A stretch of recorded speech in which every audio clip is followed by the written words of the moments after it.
কলকাতার বইমেলা, শীতের মিষ্টি বিকেলে বইয়ের পাতা ওল্টানোর সেই মুগ্ধতাময় গন্ধে আঁকা এক অপরূপ পরিবেশ।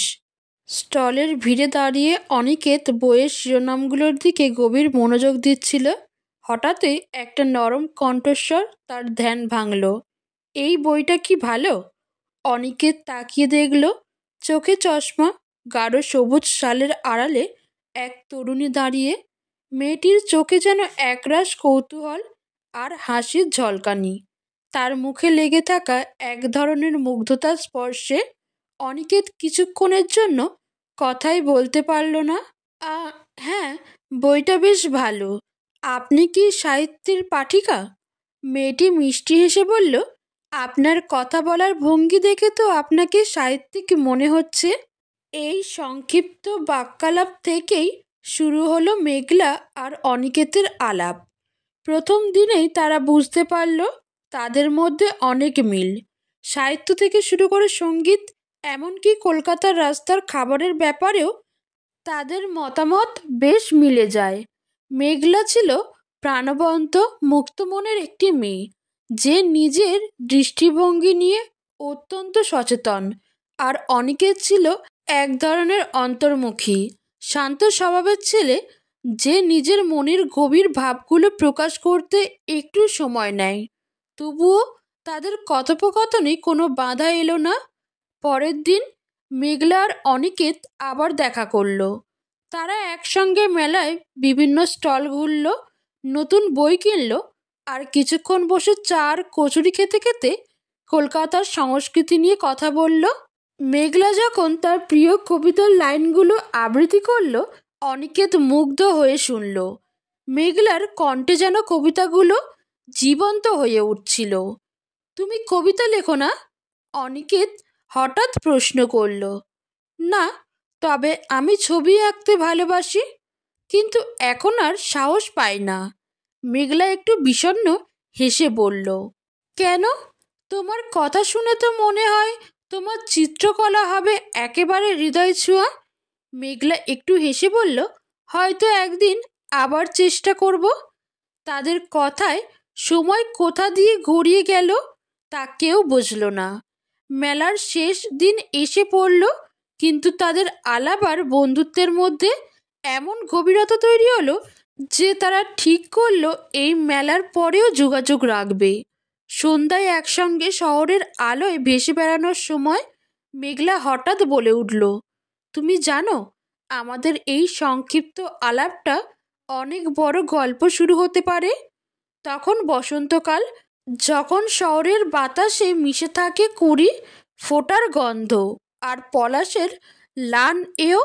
এই সময়টা মেঘনা আর অনিকেতের জীবনে ছিল একেবারে স্বপ্নের মতো। বইমেলার সেই প্রথম দিনের আলাপ থেকে শুরু করে তাদের 1 বছর দীর্ঘ গ্রেজ, কলকাতার প্রতিটা কোণায় ছড়িয়েছিল তাদের যাদের স্মৃতি। কিন্তু ভাগ্যের অদৃশ্য রং তুলি যেন এই ছবিতেই কালো ছায়া ফেলতে শুরু করলো। এক সন্ধ্যায় শ্যামবাজার মেট্রো স্টেশনের এক পুরনো চায়ের দোকানে বসে মেঘলা হঠাৎ বলল, তোমাকে একটা কথা বলতে চাই। অনিকেত তার চায়ের কাপে চুমুক দিতে দিতে মেঘলার দিকে প্রকাল। মেঘলার কণ্ঠে যেন এক ধরনের কার। অনিকেত বলল, বলো। মেঘলা বলল, আমরা কলকাতা ছেড়ে অন্য শহরে চলে যাচ্ছি। বাবা সেখানে নতুন চাকরি পেয়েছে। মা চায় আমিও তাদের সঙ্গেই থাকি। আমি কিছু ঠিক করতে পারছি না। মেঘনার কথা শেষ হতে না হতেই অনিকেতের মুখ থেকে কোনো শব্দ বের হলো না। কয়েক মুহূর্ত যেন পুরো পৃথিবী থমকে গেল। মেঘনার চোখে তখন এক রাশ অপরাধবোধ, আর অনিকেতের চোখে এক অসমাপ্ত সরর কণ্ঠ। অনিকেত অবশেষে প্রশ্ন করল, তুমি কি যাওয়ার সিদ্ধান্ত নিয়েছ? যদিও সে জানত মেঘলা তার পরিবারের ইচ্ছার বিরুদ্ধে যেতে পারবে না।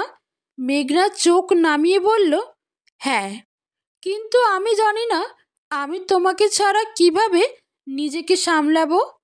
তারপরের দিনগুলো যেন তাদের জন্য এক কঠিন পরীক্ষার মতো হয়ে দাঁড়ায়। প্রতিদিনের দেখা আর সেই অঘোর আনন্দের মুহূর্তগুলো এক এক করে যেন ফিকে হতে শুরু করলো। তাদের কথোপকথনের প্রতিটা শব্দে লুকিয়েছিল এক ধরনের অস্থিরতা, এক অদ্ভুত দুর্লভ যন্ত্রণা। অবশেষে সেই দিন আর এলো। প্ল্যাটফর্মে যখন গুঞ্জন আর চেনা মানুষের ভিড়, কিন্তু অনেকের আর মেঘলার জন্য সেই মুহূর্তটা যেন স্থির হয়ে দাঁড়িয়েছিল। আকাশ কালো মেঘে ছেয়েছিল আর হালকা বৃষ্টি পড়ছিল।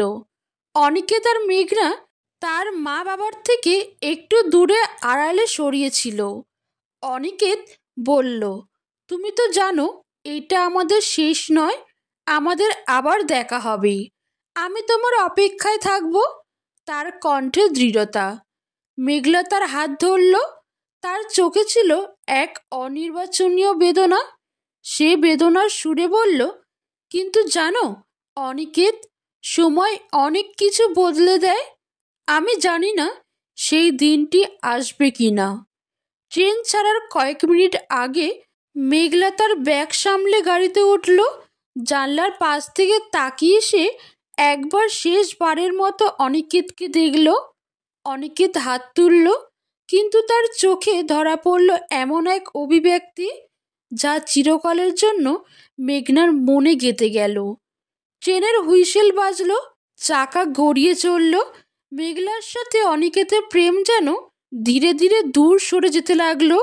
কলকাতার শীতকাল যখন শহরের আকাশে মৃদু কুয়াশা আর রাস্তায় তাজা পেঁয়াজের গন্ধ মিশে থাকে, কিন্তু অনিকেতের জীবনে তখন কোনো ঋতুই আলাদা স্বাদ ছিল না। মেঘলার চলে যাওয়ার পর তার জীবন যেন এক গভীর শূন্যতায় ডুবে গেল। প্রতিদিন সকালে ঘুম ভাঙার সঙ্গে সঙ্গে তার মনে পড়ে যেত সেই ট্রেনের বিদায়ের দৃশ্য। মনে হতো প্ল্যাটফর্মের বৃষ্টি ভেজা মেবোতে যেন তার শহরগুলো গলে গেছে। ঘরটাও যেন তাকে প্রতিদিন মনে করিয়ে দিতে লাগলো মেঘলার উপস্থিতি। ভার বইয়ের তাদের এক কোণে রাখা মেঘলার পছন্দের একটি কবিতার বই, আর দেওয়ালে মেঘলার তোলা কয়েকটি ছবি যেন একসঙ্গে অতীতকে জীবন্ত করে তুলত। অনিকেত কলেজ যেতে শুরু করলেও তার গ্রাহয় একেবারে এড়িয়ে গিয়েছিল। বন্ধুদের সঙ্গে গল্প করতো না, কোনো আড্ডায় যোগ দিত না। এমনকি যে দেখাদেখি ছিল তার জীবনের প্রধান আনন্দের উৎস, সেটাও বন্ধ হয়ে গেল। পৃষ্ঠার ওপর কলম চালালেই শুধু মেঘনার মুখটা ভেসে উঠত। মেঘনা চলে যাওয়ার পর প্রথম কয়েক সপ্তাহের মধ্যে অনিকেত একটার পর একটা চিঠি পেতে থাকলো। চিঠিগুলোতে মেঘনা লিখত, আমাদের কথা ভেবে আজও মন ভালো হয়ে যায়, বা একদিন নিশ্চয়ই আমরা আবার দেখা করব। এই চিঠিগুলো পড়ে অনিকেতের মনে কিছুটা শান্তি পেত, কিন্তু মাস দুয়েকের মধ্যে সেই চিঠিগুলো আসা বন্ধ হয়ে গেল। অনিকেত দিনের পর দিন চিঠির অপেক্ষায় বসে থাকত, কিন্তু ডাকবাক্সে নতুন কোনো চিঠি পাওয়া যেত না। একসময় সে বুঝতে পারল মেঘলা হয়তো তার নতুন জীবনে ব্যস্ত হয়ে পড়েছে। একদিন তার পুরনো বন্ধু তন্ময় দেখা করতে এলো। তন্ময় বলল, তুই তো এভাবে নিজেকে শেষ করে দিচ্ছিস। মেঘনার চলে যাওয়ার মানে তোর জীবন থেমে যাওয়া নয়। কিন্তু অনিকেত কিছুই বলতে পারল না, শুধু জানলার বাইরে তাকিয়ে থাকলো। তার মনে হলো তন্ময় যতই বোঝাক কেউই মেশোনার শুনতো না, বুঝতে পারবে না। এইভাবে কয়েক মাস কাটলো। একদিন সকালে রোদ ঝলমলে আকাশের দিকে তাকিয়ে অনিকেত হঠাৎ অনুভব করলো সে আর এভাবে চলতে পারে না। মেঘনা হয়তো তার জীবনের সবচেয়ে সুন্দর অধ্যায় ছিল, কিন্তু তার জীবনটা তো এখানেই শেষ নয়। সে একটি খাতা বের করলো এবং লিখতে শুরু করলো। প্রথম পৃষ্ঠায় বড় বড় করে লিখলো, জীবন যেখানে শেষ হয়নি, তবে এই নতুন শক্তি কোথা থেকে এলো সে নিজেও জানতো না। হয়তো নিজের গল্পের মধ্যে থেকে মেঘলাকে খুঁজে পাওয়ার চেষ্টা ছিল এটাই। শীতের ঠান্ডা সন্ধ্যা, চায়ের কাপ হাতে অনিকেত ভার টেবিলের ওপর ছড়িয়ে থাকা পুরনো কাগজপত্র গুড়ানোর চেষ্টা করছিল। বছর 5 হয়ে গেছে মেঘলার চলে যাওয়ার পর। তার জীবন এক অদ্ভুত রুটিনে বেঁধে গেছে। সে নতুন চাকরি পেয়েছে, আবার লেখালেখি শুরু করেছে। তবে মনের এক কোণে সব সময় একটা ফাঁকা জায়গা রয়ে গিয়েছিল, যা কখনো পূরণ হয়নি। পেপারের স্তূপ সরাতে গিয়ে হঠাৎ একটা হলুদ খামে চোখ পড়ল। খামটা খুলতেই বেরিয়ে এলো মেঘলার লেখা চিঠি। তাড়াহুড়ো করে সে কাগজটা খুলল। চিঠির প্রথম লাইন পড়তেই তার হৃদয় জুড়ে অদ্ভুত এক অনুভূতি ছড়িয়ে পড়ল। তুমি ছাড়া আমি পূর্ণ হতে পারবো না, মেঘলা। চিঠিটা হাতে নিয়ে সে স্থির হয়ে বসে রইল, যেন 5 বছর আগের সেই দিনগুলো আবার তার সামনে ফিরে এলো। মেঘলার প্রতিটা কথা, হাসি, আকাশের নিচে তাদের একসঙ্গে কাটানো মুহূর্তগুলো সব কিছু যেন জীবন্ত হয়ে উঠল। কিন্তু এই চিঠিটা কি তখনই পাঠানো হয়েছিল, নাকি কোনো কারণে পৌঁছায়নি? এইসব ভাবতে ভাবতে অনিকেতের মন জুড়ে একটাই প্রশ্ন ঘুরপাক খেতে লাগলো, মেঘলা কি আজও তার জন্য অপেক্ষা করছে? অনেক দিন নিজের মনের কথা শুনে কোনো সিদ্ধান্ত নেয়নি অনিকেত, কিন্তু আজ চিঠিটা পড়ার পর তার মনে হলো সে আর বসে থাকতে পারবে না। মেঘলাকে খুঁজে বের করতেই হবে। পরদিন সকালে 1 কাপ কফি নিয়ে সে নিজের পুরনো ডায়েরি খুলে বসলো। মেঘলার শহরের ঠিকানা, তার পছন্দের জায়গাগুলো সব মনে করার চেষ্টা করলো। মনে পড়ল মেঘলা তাকে বলতো, যদি কোনোদিন হারিয়ে যায় আমাকে খুঁজে পাবে নদীর পাড়ে। সেই কথা মনে করেই সে ট্রেনে চেপে মেঘলার শহরের পথে রওনা দিল। মেঘলার শহরে পৌঁছানোর পর সে একে একে পুরনো জায়গাগুলোতে যেতে লাগলো। ছোট্ট ক্যাফেটা, যার কথা মেঘলা তাকে বলতো, সেই রাস্তাটা যেখানে মেঘলা প্রথম বৃষ্টিতে ভিজেছিল, প্রতিটা জায়গায় গিয়ে মনে হচ্ছিল মেঘলা ঠিক যেন তার পাশেই হাঁটছে। তবে দিন গড়িয়ে সন্ধ্যা হতে লাগলো, আর অনিকেতের মনে হতাশার ছায়া পড়তে শুরু করলো। মেঘলাকে খুঁজে পাওয়ার আশা ক্রমশ মলিন হয়ে আসছিল। হঠাৎ করে অনিকেত নদীর পাড় বরাবর হাঁটতে লাগলো। ঠিক তখনই নদীর ধারে একটা পার্কের বেঞ্চে চোখ পড়ল তার। সেখানে বসে এক মেয়েকে ছবি এঁকেতে দেখিল। দূর থেকে দেখতে গেল মেয়েটি মাথা নিচু করে ক্যানভাসে রং তুলির আঘাত করছে। তার মনে হলো এই মুখটা চেনা। পা যেন নিজে থেকেই সেদিকে এগিয়ে গেল। বেঞ্চের কাছে গিয়ে সে দাঁড়ালো। মেয়েটি তখনও ব্যস্ত। মেয়েটি আঁকা থামিয়ে ধীরে ধীরে মাথা তুলল। তাদের চোখের দৃষ্টি মিলতেই সময় যেন থেমে গেল। মেঘলার চোখে অবিশ্বাস আর আবেগের মিশ্রণ, আর অনিকেতের চোখে খুঁজে পাওয়া আনন্দ। মেঘলা কিছু বলতে যাচ্ছিল, কিন্তু তার আগে অনিকেত বলে উঠল, আমি জানতাম একদিন তোকে খুঁজে পাবই। দুজন দুজনকে পরম আনন্দে জড়িয়ে ধরল। নদীর ধারে সেই সন্ধ্যাটা যেন সময়ের গতি থামিয়ে দিয়েছিল। মেঘলা আর অনিকেত একে অপরের দিকে তাকিয়েছিল, যেন তারা দুজনেই অতীতের সমস্ত কথা, অপেক্ষা আর অপূর্ণতার ভার থেকে মুক্তি পেয়েছে। তাদের চোখে ছিল ভালোবাসার এক নতুন প্রতিশ্রুতি। পরের দিন অনিকেত আর মেঘলা তাদের পুরনো শহরে একসঙ্গে সময় কাটাতে শুরু করলো। তার ছোট্ট ক্যাফেটায় গেল, যেখানে প্রথম দেখা হয়েছিল। পুরনো স্মৃতিগুলো আবার উজ্জ্বল হয়ে উঠল। মেঘলা বলল, এই 5টা বছর খুব কঠিন ছিল। আমি নিজেকে বারবার বলেছি যে তোমাকে ভুলে যেতে হবে, কিন্তু পারিনি। এক একটা রাত কাটতো তোমাকে মনে করে চোখের জল ফেলতাম। অনিকেত তার হাত ধরে বলল, আমিও তোমাকে ছাড়া বাঁচতে পারিনি মেঘলা। তুই চিঠি লেখা বন্ধ করে দিলি কেন? মেঘলা চুপ করে রইল।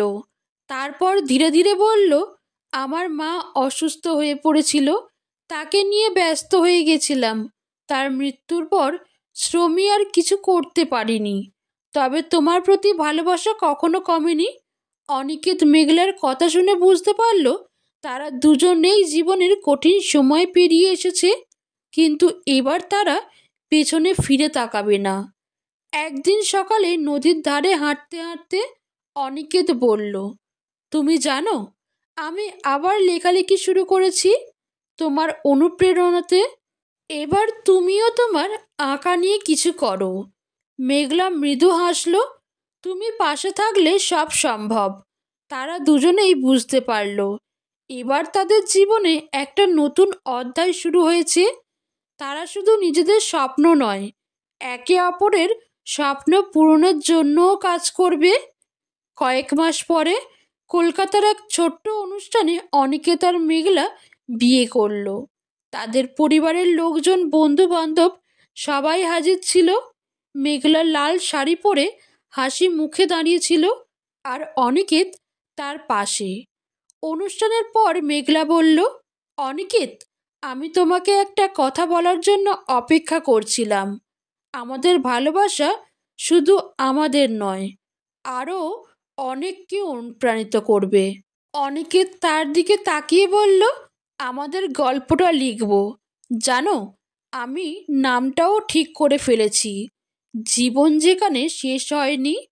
বিয়ের কয়েক মাস পর তাদের জীবনের বইটি প্রকাশিত হলো। অনিকেত লিখেছে, আর মেঘলা বিয়ের কয়েক মাস পর তাদের জীবনের বইটি প্রকাশিত হলো। অনিকেত লিখেছে আর মেঘলা বইয়ের কভার ডিজাইন করেছে। বইটি ভালোবাসা আর অপেক্ষার গল্প, যা পাঠকের মনে গভীর দাগ কাটল। তারা দুজনেই বুঝতে পারল জীবনের প্রতিটা অধ্যায়ই ভালোবাসা দিয়ে ভরা যায়, যদি পাশে থাকে সেই বিশেষ মানুষটি। শেষ বিকেলের রোদে তারা দুজন গঙ্গার ধারে বসে থাকলো। তাদের জীবনের গল্পটা হয়তো অনেক চড়াই উতরাই পেরিয়েছে, কিন্তু তারা জানতো এই গল্পের আসল সৌন্দর্য ছিল তাদের একসঙ্গে থাকার লড়াই। বন্ধুরা, ভিডিওটা ভালো লাগলে একটি লাইক করবেন। চ্যানেলে নতুন হয়ে থাকলে চ্যানেলটিকে সাবস্ক্রাইব করবেন। ধন্যবাদ।